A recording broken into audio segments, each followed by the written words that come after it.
Hi, I'm sending love and light to anyone that stumbles across this video. I'm being silly, you don't really stumble across anything, not usually. Um, I know a lot of people are waking up to their life, just kind of waking up and having an awakening of consciousness, and then just like, oh shit, this is my life. And I think we have several of those, they keep happening, it just kind of, it's a spiral. You keep hitting another level of the spiral, and you reawaken until I presume ultimate peak. I feel like there's always more layers to uncover while we're in this incarnation.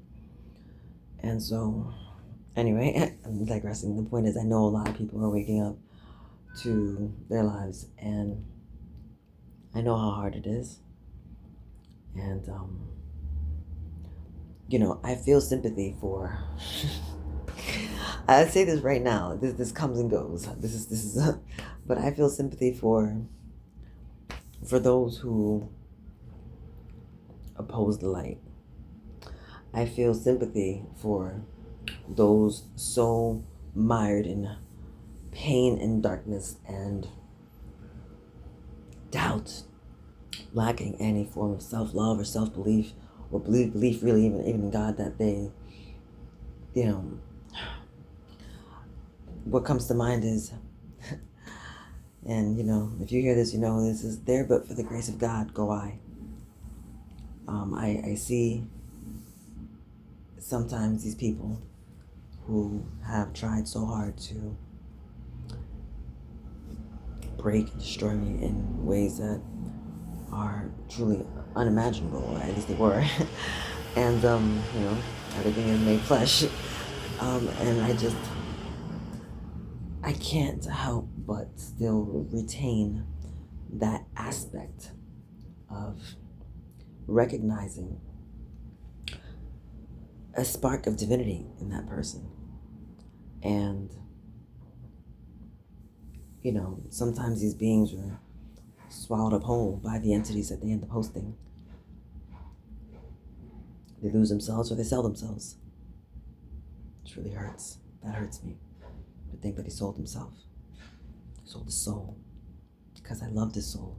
From the moment I met him, I loved and knew and recognized that soul. I will always love that soul. The soul wasn't in charge of that, So that's the thing for me. I always manage to. I see the soul.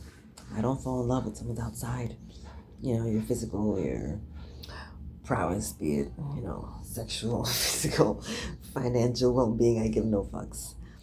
I fall in love with the soul. And then sometimes we meet souls that we know we've already loved. There's that spark. It's beyond anything. It's beyond anything physical. It's, seemingly beyond comprehension. And I know that a lot of negative things feel that way as well. Trauma bonds, narcissist empath dynamics, which also, narcissist empath dynamics are often soulmates. Absolutely. I mean, that's definitely been my experience. These are soulmates, people that you've known and loved in other lifetimes. And they come in to this incarnation. The role that they play in your life is a mirror.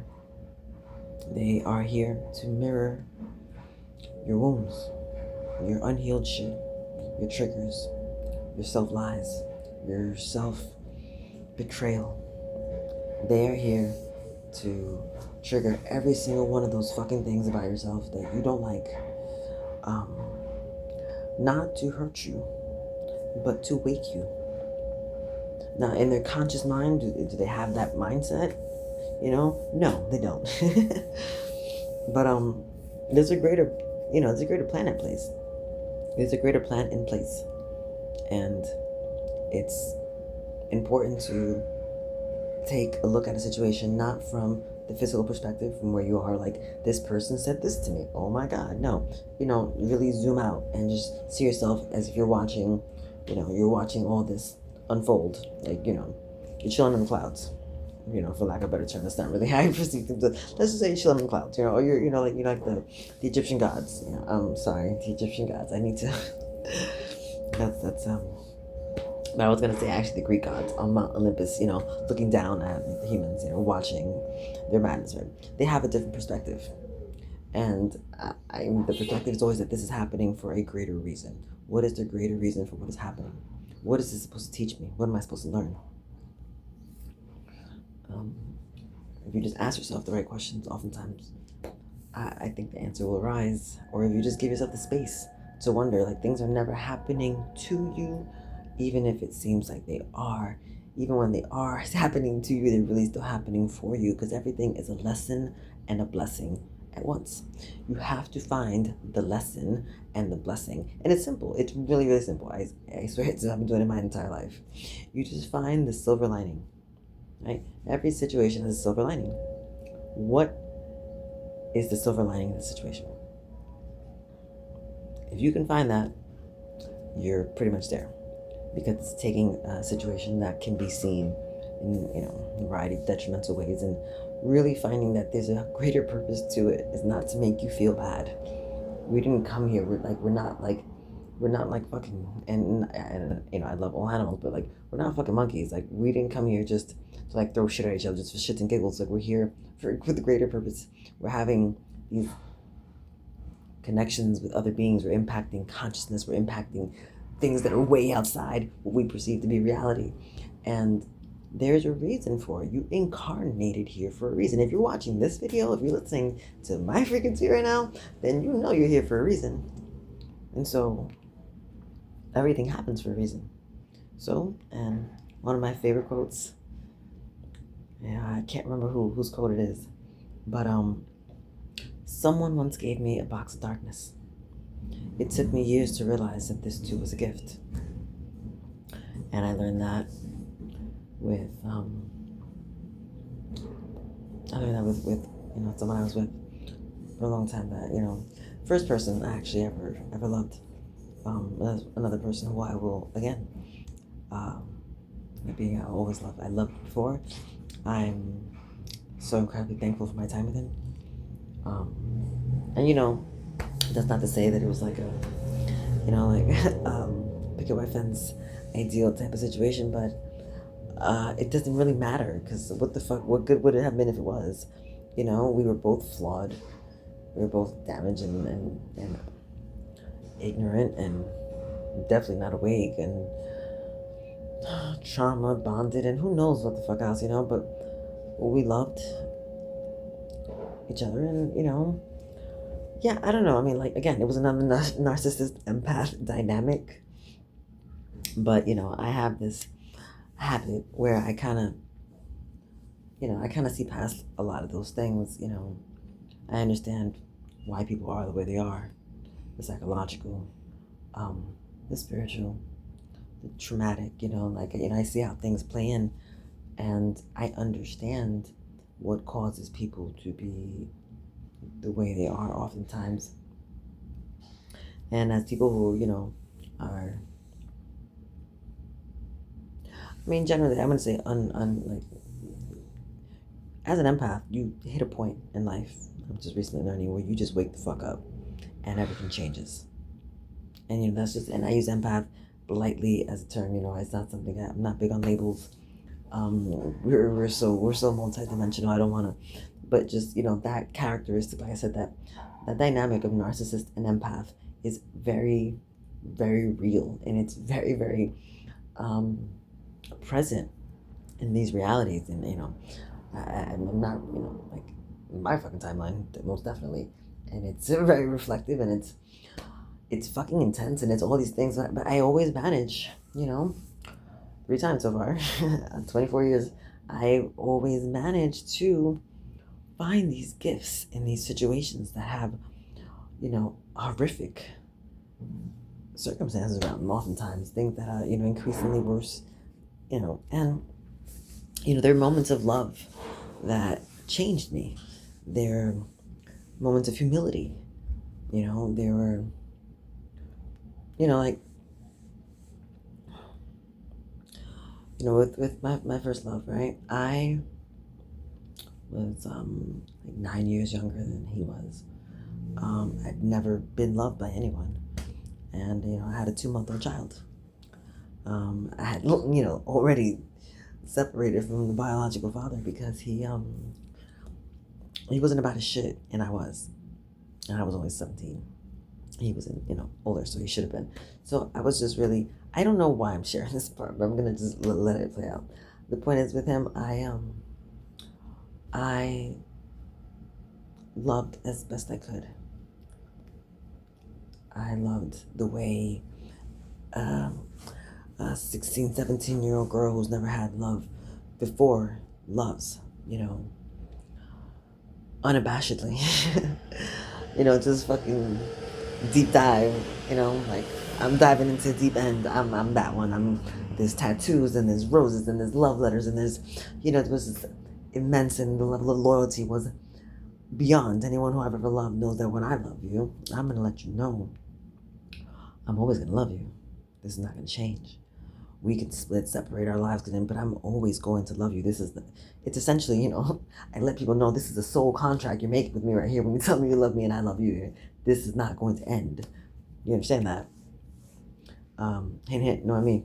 Anyway, so I say these things to people, I've always told them ahead of time, like, it sounds bad ahead of time. I explain these things.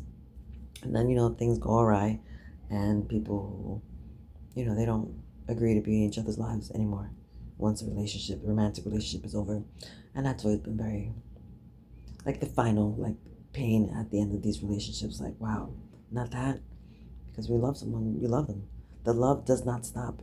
Love does not stop because someone hurts you. No, I will say as a caveat that I've had people that I love seemingly wear that love down because of how much pain they consistently caused.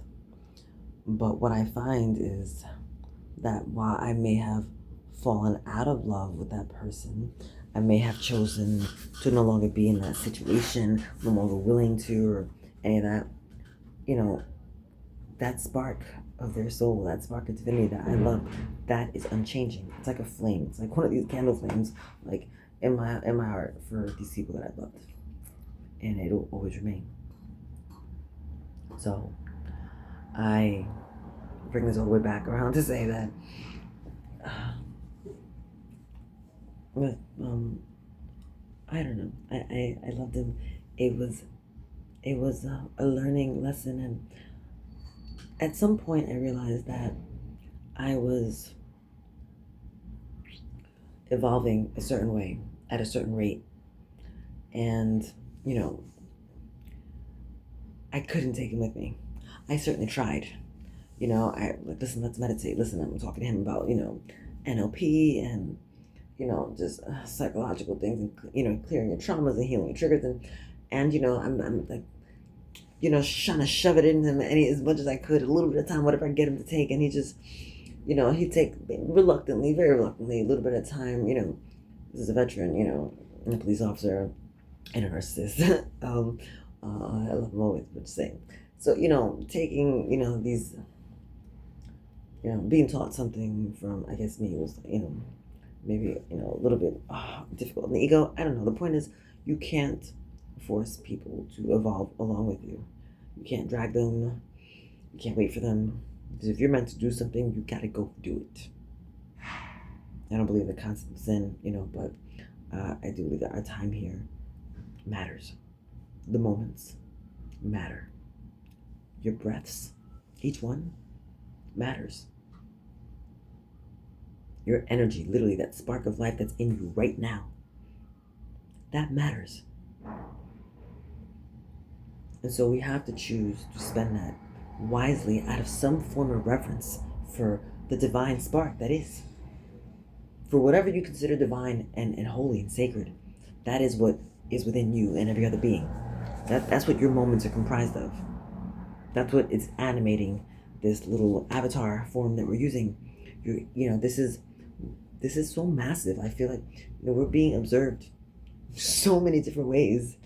How we handle these things, and life is, to me, it's really like it's play. It's like every incarnation. It's like another play, another movie role, and like I said, I'm sorry, I'm kind of rambling a bit. I realized at some point that I couldn't help, force, encourage. I couldn't do enough to bring him up to where I was, and I was just kind of, honestly, at some point, I was willing to kind of not stifle, my involvement and where I was going, but I was willing to not go as hard. I was like, it's just the differences were going to be too extreme. Like the roads and the oak tree. It was not going to work if I kept going. There's no way, and I did not want to leave him, and so there, I was willing to, and I believe that's why things got worse, so much worse, until I had to go. It was a choice. And so I have found that is the pattern for myself personally with these narcissists. Not anymore. These are not my issues anymore. Old cords and contracts are done and done. So, but I'm sharing this because I saw something the other day that really just stood out for me. And it said, be who you wish you had when you were at your lowest. Be who you wish you had when you were at your lowest. I had no one but the Most High. My angels, my ancestors. Physically, absolutely no one. And, it's all good. A warrior, figure things out. But once you learn from things, like I said, everything is a lesson and a blessing. You have to overcome it. You have to heal it. You have to figure out, like, why did this happen? Why would this happen? What is the greater purpose? Just contemplate, like see things from Mount Olympus looking down. Like think of, there is a greater purpose. Worst comes to worst, if you you really just are that reluctant to ask yourself these questions, because sometimes it takes us a little while to get around to certain things. We'll have our own like resistances and shit, and we have our doubts sometimes that we're going to get the answers by just going within and asking ourselves. So fuck it, go online, do a little research, look up your numerology chart. Look up a good website. I don't have one offhand. I'll try to come back maybe and like post one in the comments or something in the description. But take a good look at your numerology chart. Your numerology chart essentially is like the plot. If every lifetime incarnation is a movie role that you incarnate into, then your numerology chart is the plot to your movie. Your challenges, your karma, literally like even broken down to like pinnacle and challenges. It'll break it down by, by stages of your life, like 9-year cycles. It's unbelievably accurate not for everyone, obviously, because some of us are here with inaccurate, falsified documents as far as our date of birth for a variety of reasons. So people who may have felt disconnected from astrology and numerology for those reasons, I totally understand that. But it's worth it if you don't feel that way with your date of birth. Definitely worth it to go and research your full name and your date of birth and get the numerology chart and just review it. Like I said, I'm definitely gonna research a reputable source and post that there for you guys. I want you guys to have that, and you review it. And like I said, with those exceptions, I believe, of those who never resonate with their astrological. Or even just their birthday in general, that may not apply at all. But in case it does, just listen to it. If it resonates, you'll know. You'll feel it. No matter how, connected you think you are and how you read it, you will know. You will be reading your life plan. You'll see the patterns that you've been experiencing in your life, and you'll be like, oh shit, that's why that's been happening my whole life. Yeah. When I first saw it, I was like, well shit, why didn't someone tell me this many, many years ago? This is just out there and just nobody's making a point to utilize this like guide to the life that we're in. We're just gonna keep stumbling along like, fuck it, let me just keep falling in the same hole. Like eventually I'm gonna grow fucking 3 inches on this foot and I'm gonna get out of the hole. Like no, like just what is the overall plan? Like, I always knew that, one of my like lessons in this life would be to give myself the same unconditional, adoring, devoted love that I was always willing to give to others. I knew eventually it would be, I needed lessons. Like, lessons were to stop, being disloyal to myself. And I didn't have that level of self-love, where it just didn't feel as good to give myself that love. I didn't get that, because of what I associated with the concept of love. It's that euphoria of, my intense relationships are always extremely intense. Chemistry is like, literally like sparked fire, and this massive love, and it's like all encompassing, and as deeply as I feel things, that it's everything, or it was everything. And so I was not getting that type of like, feeling when it came to like, all right, let me just do this for myself. Let me go take a class on myself. It wasn't the same as being in love with someone and being able to. Then I love to take care of them and see them smile and cause them to know that I helped to teach them something that they'll always have, or they'll always know, or I remember my most recent ex. I remember like watching him go to sleep. I don't know. Like, I remember, and this like the person I said I feel sympathy for. I remember like seeing him sleeping, and judge not lest you be judged, right? But he would suck his thumb. Sometimes, when he felt safe and happy, and that shit just, it fed my soul to see him safe and happy. It fed my soul to be able to provide that for him.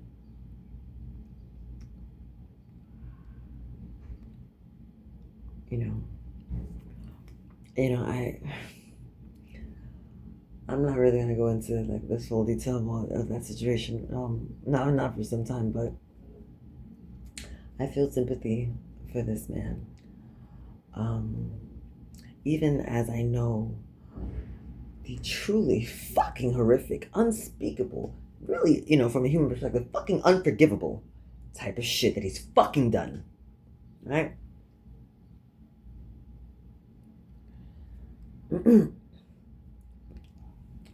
Righteous fury has a place. Ancestors know. Some of these people who've been plotting, they know. They're learning. They're going to learn more. It's coming. Y'all all gonna learn today. Anyway, let me backtrack a bit. This being who has caused unspeakable harm and pain, and is now kind of entrenched in the backlash of the Most High, ancestors, guides, and karma. Not to mention their own entities that have kind of turned against them.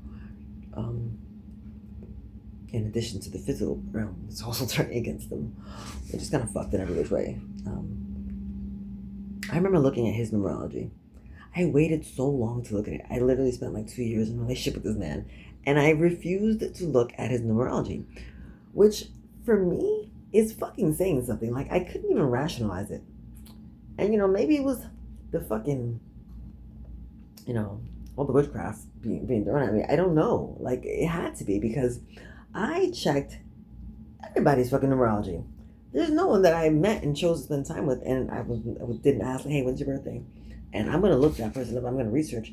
And for some reason with him, not for some, we know what reason, right? These confusion spells and whatnot, whatever. I did not look at it. Matter of fact, the first day we met, and he told me his birthday, I just kind of said, oh fuck. I started to walk away like, fuck this. I've learned enough of you guys. And that instinct was correct. Go with your first instinct, people, right? Listen to your first instinct. And I say that, like half and half. Like, the instinct was definitely correct. The instinct was like, oh no, this one's a fucking devil. Get the fuck away from me. I don't need this bullshit right now. But, like I said, it was like fucking magnetic. And I didn't even really understand that it was occurring because I was in such a state, you know, lots of substances, lots of pain, lots of grief. And, so I didn't understand. Anyway, so I remember when I finally looked it up, it was really towards the end of things. And I looked up his numerology, his life path type shit. And I knew his life path, we had the same one. But I actually read into his plot to get a better understanding of what his story has been and would be. And I was like, oh shit, his is very different from mine. Because I hit this pinnacle, this age, this year for me, it's shifting into a completely different timelines, different life, just complete shift from the, let's just say what has come before, from the hardship. And so, on the other hand, when I look at his, and I saw his next 7 years, they're gonna be fucking rough. And I was just like, fuck. Like, am I ever gonna catch a fucking break? Because in my head, right, I'm thinking like, I'm gonna make this work. I have no idea that this man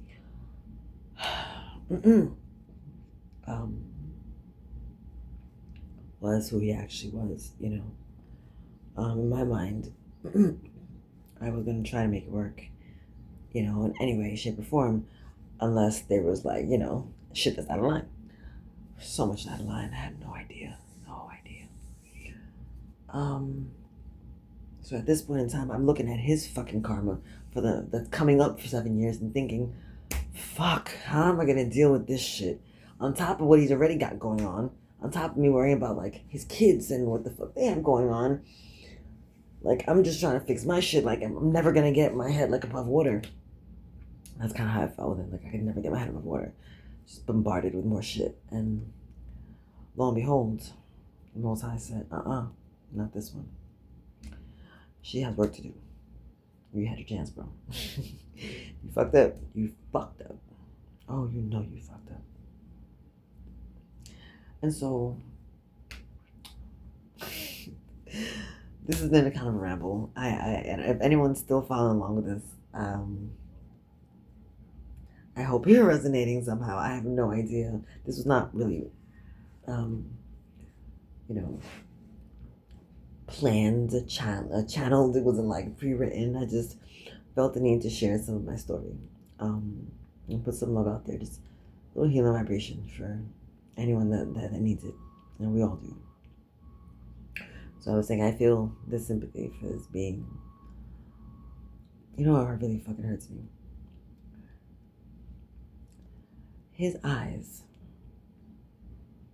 I remember years ago, I hadn't met him. I was with somebody else. And I thought that person was the love of my life. Definitely not.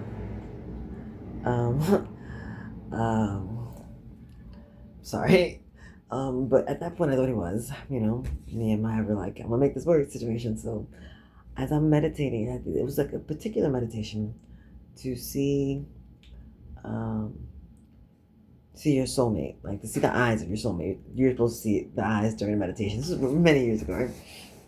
So I did this particular meditation and I saw his eyes, and I was surprised because the eyes that I saw were not those of my man at the time. I was like, well, what the fuck?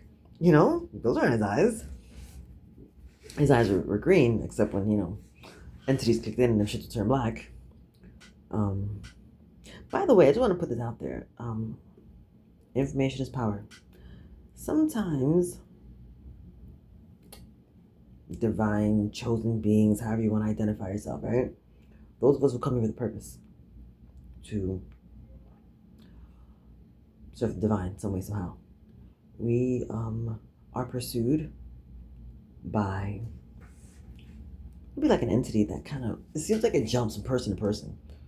Like literally, so the entity who's now just jumped into this one. It's the same fucking entity that, I'm gonna leave it at that. So anyway, so I'm in this meditation, I see this person's eyes and I'm like, those are not such and such eyes. What's that about? Maybe I did it wrong. And at this point I'm like questioning, did my mind create those eyes? Like, am I like not really seeing shit? I'm just like making this up in my head. I didn't know what it was. Anyway, I kind of wrote it off, disregarded it. Many years later, 2 years ago actually, I meet this man. And I think it took me, you know, again, there was a lot of subterfuge, deception, so much fucked up shit. I was just, anyway, it took me, I don't know, a couple weeks, maybe a couple months, until one day I was just, at this point, I'm in love with him, confused as fuck because of everything that's going on, the way he's treating me, but I knew I was in love with him. And I'm looking into his eyes, and I was like, holy shit, they were your eyes.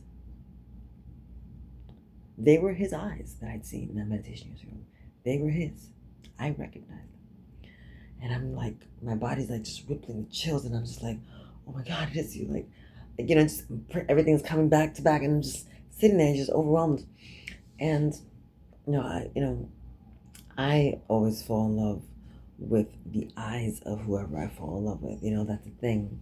I don't really know. I'm going to leave it at that. I don't really know how better to explain that. But, it was the same thing with his. And that's just so beautiful. And when he would cry, he had these beautiful hazel eyes. When he would cry, as horrible as it sounds, it would become even more beautiful. But it would break my fucking heart to see those eyes cry. It would break my fucking heart. The devastating beauty and pain in those eyes would tear my fucking soul open. I did not want him to hurt. I hated to see him hurting. Matter of fact, when I met him and just kind of enmeshed myself in his life, it's because I saw him hurting, and I wanted to soothe that hurt. I recognized that hurt. I wanted to make it better. I saw the wounded little boy. I saw the soul that I felt drawn to. I didn't pay attention really to the person, like active and, the mind and all that other shit, the flags. I didn't pay attention to any of that. I was very much focused on these other aspects until it was too late. But, when those eyes would be sad, it would just devastate me. I didn't want. So I was perfectly fine to do whatever I could just to make him feel good, make him smile, just whether it's him sleeping happy or just any way I could please his being. I wanted to love, and I wanted to love not for love in return, but for the love of loving. Like, just to be able to give someone my love, just to be able to pour it out.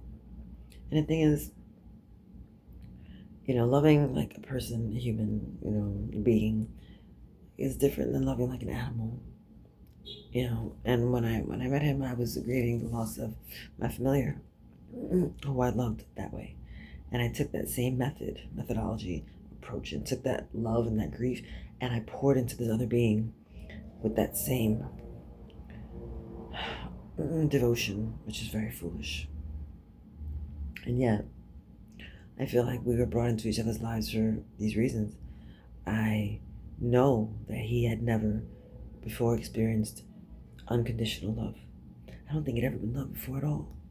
And just so you know, if you're listening to this, I love you. I will always love you. I loved you before this life. I'll love you after this life. I'll never be with you again, but I will love you. Anyway, so I just wanted to love. I wanted to give him that love. And I could tell he'd never had it. And so it broke my heart to see that. I wanted to fix it. It was something I could fix. I couldn't fix my wound. I couldn't fix my pain. Or I wasn't willing to, but I felt like I could fix his. And in not giving up on him, I felt like I was trying to make up for other things in my life, like, how I hadn't been able to, quote unquote, save my mom from her lifestyle, her addictions, her own demons. I felt like I'm going to do it different with him, right? I'm not going to do what we do to people. I'm not going to abandon him. I'm not going to give up on him. I'm not going to ostracize him, isolate him, judge him. I'm only going to try to uplift, but be honest and just love. And this was my intent. That's what I did. Consistently. Purely. For 2 years. Every time he would disappear, whether it's for a few hours, for a few days, however many girls. I didn't know these things. Whenever he would disappear, I would pray. I would pray. I prayed every day, all day long. I prayed for him because he'd always disappear. And I had no idea. But he was so vulnerable. I had no idea how. I saw the vulnerable side that I wanted to see, that I was programmed to see. I had no idea how predatory he truly was being the whole time. It kind of breaks my heart. It really did. Fucking shattered me. But it broke me. It woke me. And so I prayed, and there were times that it's just horrendous situations that I would pray in the moment, and I'd ask the Most High, what do I do? And the Most High would say, be loving, be kind, be forgiving. In the midst of these attacks, and that was just the crumb of the attack that I knew. I had no idea the fucking mountains that were actually occurring. Most High knew, and he still told me to pray, to be kind, and to be loving. And I was obedient. That's what I loved. I loved someone that more than half the time I knew they didn't love me. And the humility that comes with that is something. Knowing that you come to realize that someone doesn't love you, and you realize that you still love them, and that your love is unchanged, regardless of X, Y, and Z, what has occurred. That shit is unchanged, and they don't love you. That is fucking humbling. And I know that he loved me in his own way. I fucking hate that expression. I cannot believe I even just said that. Holy shit. That I love you in my own way bullshit. I don't hate that bullshit. Love is love. But through the subterfuge, the deception, the betrayal, the lies, the destruction, the harm. Jesus Christ, I don't even want to keep listening. Throughout all that, there were those moments of love, of genuine love from him with us. And I treasured those fucking moments. I didn't understand how duplicitous, that's really just an understatement. I didn't understand everything else that was going on, But from my, innocent perspective, I never would have conceived that anyone that I knew personally, and besides maybe my father, I could see him doing it. He's an evil fuck. That anyone that I had ever met, well, maybe the last ex too. Besides these two people, there's no one I really had ever. Fuck. There's no one that I would think that I've actually met in this life. Alright, I'm sorry. I got interrupted. Maybe for a reason. I was definitely getting really agitated. Feeling like I needed to smoke a cigarette or something. So, this person, the moments of love that we had, I identified at that time as bliss. Made even more so blissful because of the nightmare, 85% of the time. So those 15, that 15%? Yeah, that 15% of the time where I got that version of him that I'd fallen in love with, that shit was everything until it was nothing. It was just breadcrumbing. It's fucking awful, it is to pour all of your heart, soul, being, prayer, and all of yourself into someone and, be given darkness in return, hurtfulness in return, pain, betrayal. Shit is insane. And yet, those moments, even though now, those moments have been tainted, obviously. There were moments while I was healing from this that I would cry and I would ask the Most High, please don't take this too. Let me keep this memory. Let me keep this belief about him. Let me keep this belief about him towards me. Please, just give me this. Don't take this too.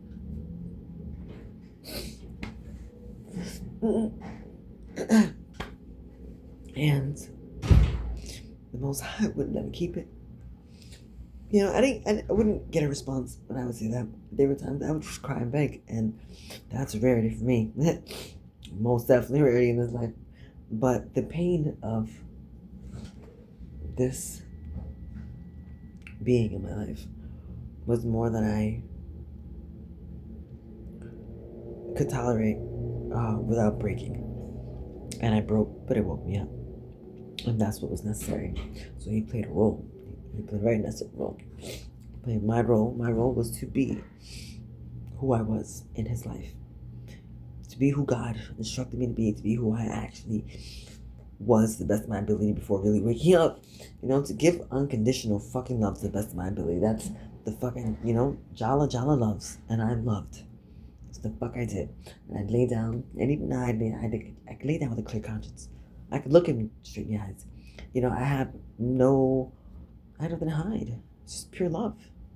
The whole way. No matter what came at me. So,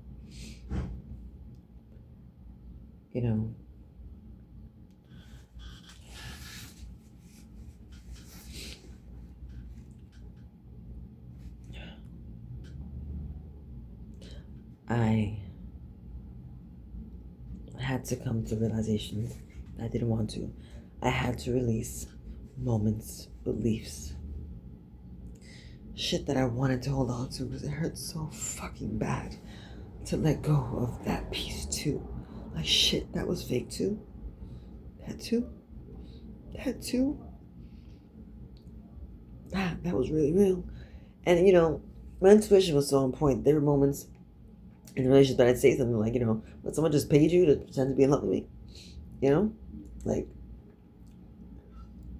like my intuition knew the whole time, but some of the things that was occurring that would come out were just like too, cognitive dissonance. You know what I'm saying? Like my intuition is telling me, I'm hearing it, literally, I'm hearing it, I'm feeling it, I'm seeing it in my head, but I'm looking at him and he was mirroring me.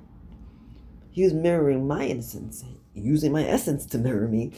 So I was seeing, like myself looking back, like, no, like, how could you even ask me something like that? Right? Great actor. Using my essence probably helped. But, and so I was, when you're in that state of all these different aspects, it's hard to understand what the fuck is going on.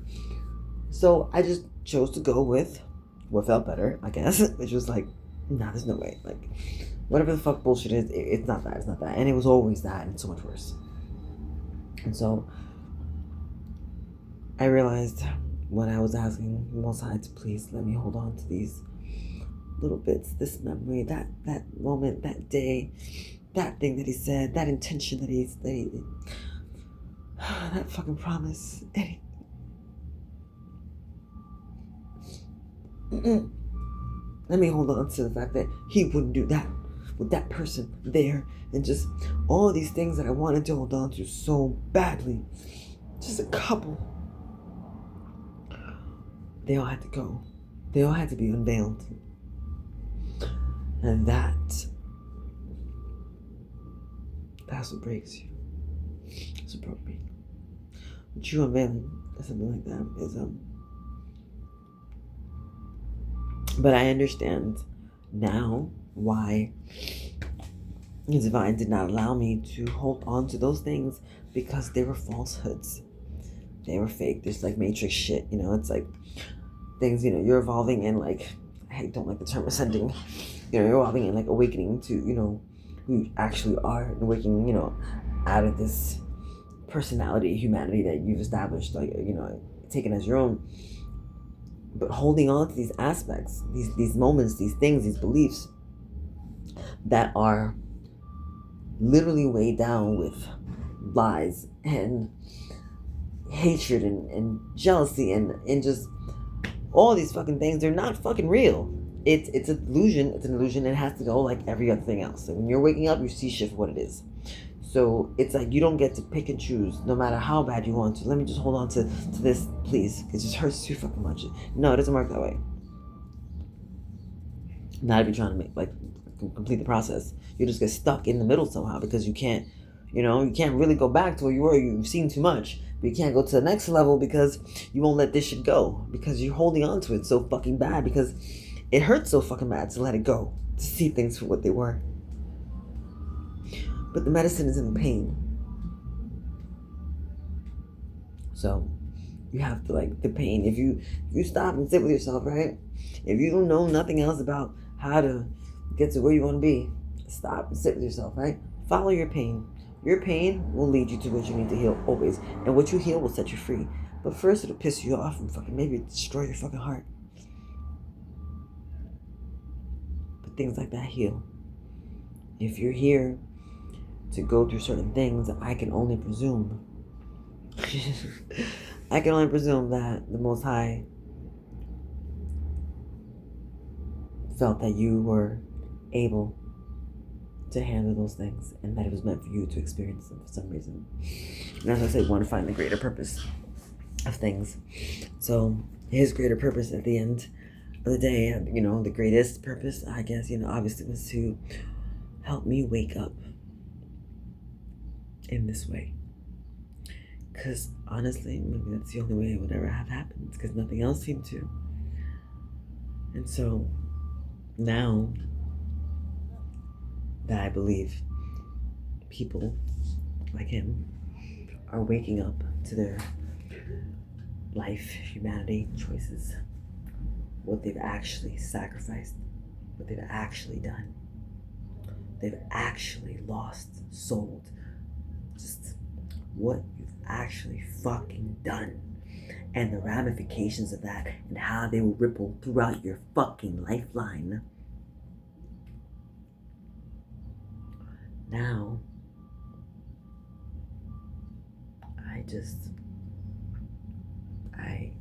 I know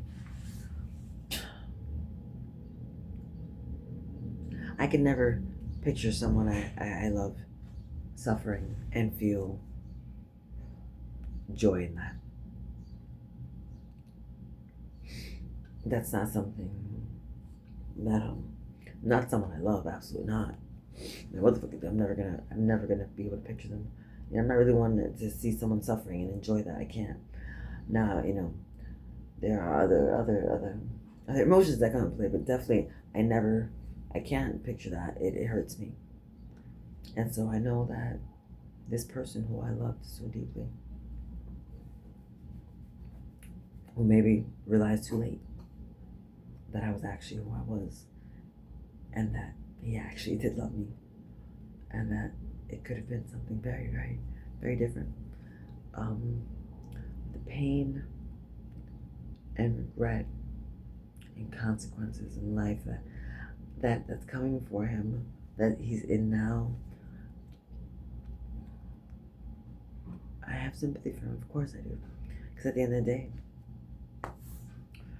he's the reason I'm here right now making this message for you. His actions, the primary ones that broke me open enough to wake me the fuck up and say, hey, it's time to start what source that you're here for. And so, just another perspective if you have people who have hurt you in life, it's not black and white, and I guarantee you for people in life that you don't even realize. Sometimes we hurt people by trying to help them. Oftentimes we do, actually. Or sometimes we hurt people directly or inadvertently. But, some things just have a greater purpose. And, guys, keep yourselves pure, please. And I'm not saying that as there's like it's not like a dark and light, like, oh, you should only have angels around you and angels of the highest light and all that. Like, we're not rocking with that over here. We got a lot of energies over here, a lot of energies over here. They're not all angels, and even some of the angels they're not angels of the light. There's like all kinds of energies out there. But I say all this to say that none of the energies, for lack of a better term right now, that surround me are taking over me. And that's something that man whose eyes I loved so much. Those eyes became black. He would cry, crocodile tears, sobbing and everything. I'd look at him, and those eyes that would break my heart when he would cry, they weren't there. They were black. They weren't hazel, they weren't green, they weren't brown, they were fucking black. It wasn't him. These were his entities, his demons. Which on some level, I kind of grew to love as well. I knew what they were. I knew it wasn't all him. There are times that I'd ask, how many of you were in there? There were several. But over time, they took over. He allowed them to take over. He sold the soul. I don't know what the fuck he did. He did all of those things. And that shit is another heartbreaker. Looking in those eyes and seeing them black. That soul's not even there anymore. Wherever you are, I love you. So I'm just saying, guys, keep yourselves clean. You know, sexually, substance abuse wise. Fucking company you keep, the room you sleep in, your physical body. You mean, understand these, things latch onto you. I guess, like, fuck, yo. It's just, I don't know, but, I really don't know what else to say. I'm just gonna leave this here. I'm not sure if it came full circle to when I started. I hope that whoever hears this, gets something out of this.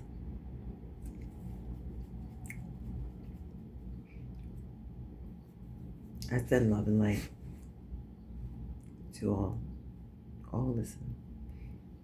I send love and light to all children in this world, on all realities, in all timelines, in all dimensions, to all children. I send love, light, and healing to all children and all animals. May they be free from harm. May those who take advantage of children and animals be condemned. And they will be soon. So it is. Alright, guys, take care.